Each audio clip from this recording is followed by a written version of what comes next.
Alright guys, so to start off with, what I always do is I always take my blending brush and I blend those messy sketch lines. Now, if you haven't watched my video on how to draw faces, these faces are from that video only. I would highly suggest and recommend you guys watching that. Now, the whole purpose of this video is to show you how easy it is to actually shade a face. The reason why I chose three faces is just to show you that it's really easy to shade faces. It's really easy. So I wanted to shade all these faces, all these three faces all at once to just show you this the technique that I'm gonna use for one face. I'm gonna use it for all of them. Doesn't matter what view that face is in, it doesn't really matter. I'm using the same technique for all of them. So I don't know if that makes any sense. It's just gonna help you kind of understand how to actually shade a face.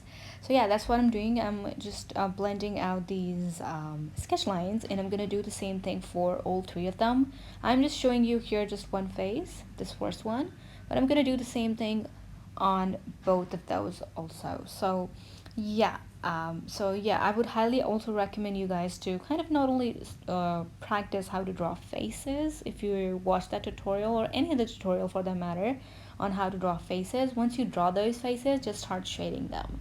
You're just gonna get so good at shading portraits and faces in general that it just trust me. When I shaded all these two faces, just made me feel confident, more confident about my shading skills, so to speak.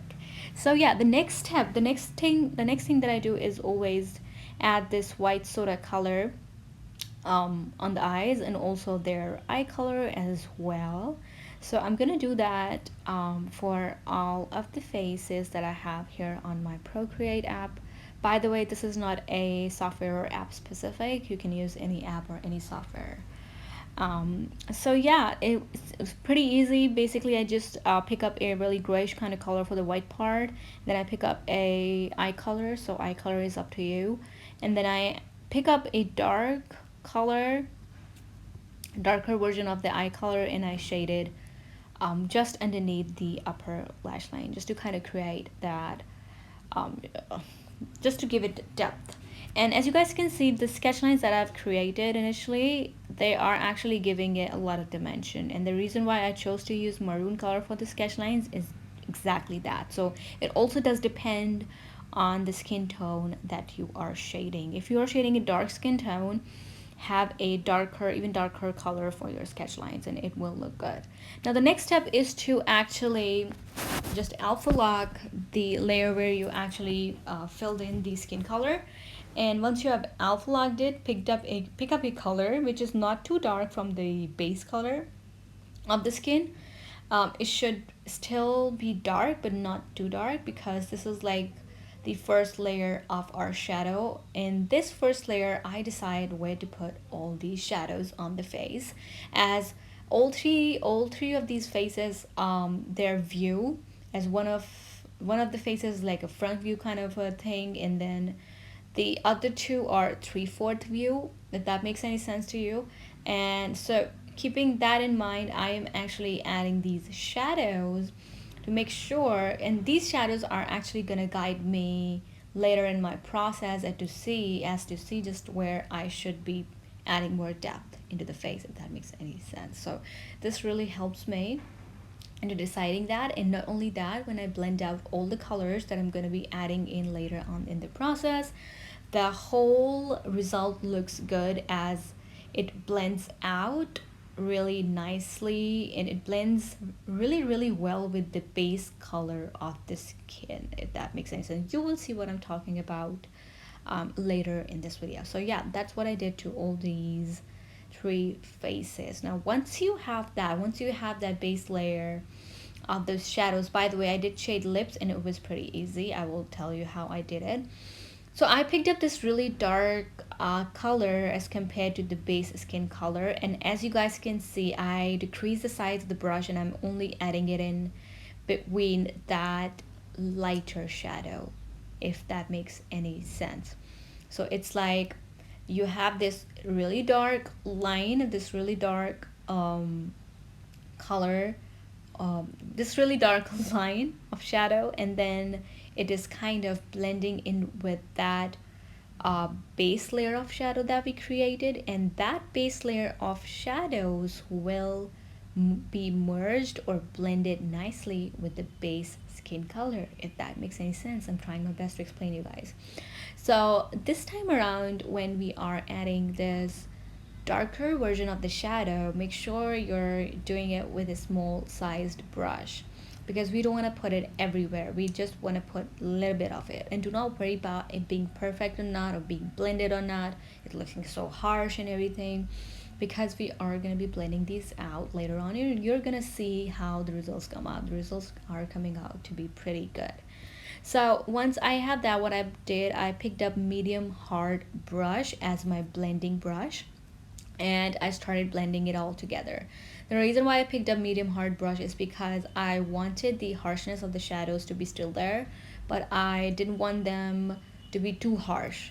So I picked up medium hard brush for exactly that reason. Also, if you think some shadows are looking too crazy, you can always go back and pick up your base skin color and just go over the shadow which is looking crazy. So as you guys can see, the first one I blended and the second one I'm blending right now, they both are looking so good.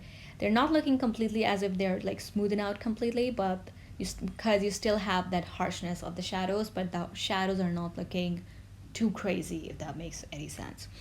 So once you have that, once that is done, what I'm going to do is I'm going to pick up a maroonish color, and I'm going to pick up soft blend brush. So this is only if you're using Procreate. You can use any brush that you like. But basically what I'm doing is I picked up this soft blend brush, and I'm picking up this maroon color, and I'm just gonna add it around the shadows, or wherever I just want to add more depth. Now the reason why I chose maroon color is because the face that you're shading should be a good balance of colors with orange undertone and pink undertone as well, and some colors from the environment that you have around that subject or around your portrait. But I do not really have any atmosphere or any environment around these portraits, so I'm not gonna add anything or any other color apart from just this maroon color and the colors that I've already added.